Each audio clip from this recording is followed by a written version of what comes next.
ano niya, yung dala-dala niya noon pa, kaso lang hindi niya na ano na nabibigyan ng oras.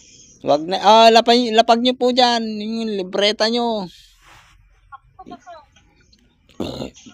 Kung pangontra, dasal po ang pinakamabisang pangontra.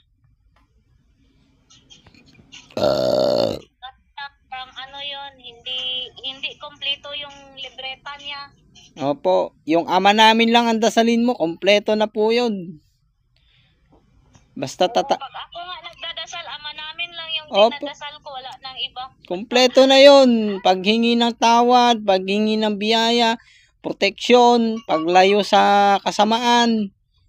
Basta may pananalig ka lang na tiwala sa Diyos. Yun yung ama namin, kompleto yun. Yun po ang panalangin na kompletong itinuro ng Panginoong Hesukristo. Yung ibig sabihin ng ano, yung parang mapait yung tubig niya na ano, na mapakla. Yan po mapakla, demonyo.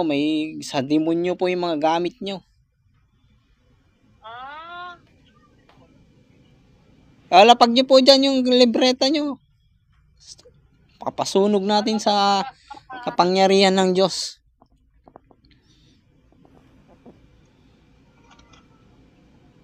Iatin ni pa.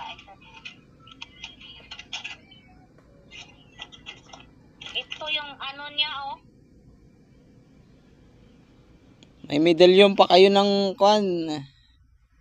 Tawag to? Yung David Star. Sige, lapag mo po dyan.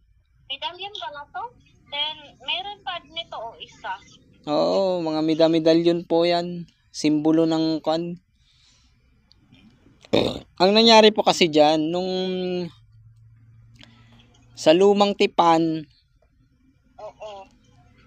ganyan ang pinaggagawa ng mga kuan. Pero nung dumating na ang Panginoong Hesukristo, winasak na lahat na yan.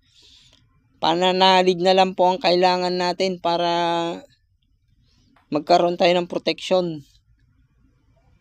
Ang dami pala. Ito, ano yan? Nga libreta. Sabi ba ito barang? Hindi ko maintindihan. Ganyan din po kami dati. Marami rin. Pero walang silbi pala mga yan. Hindi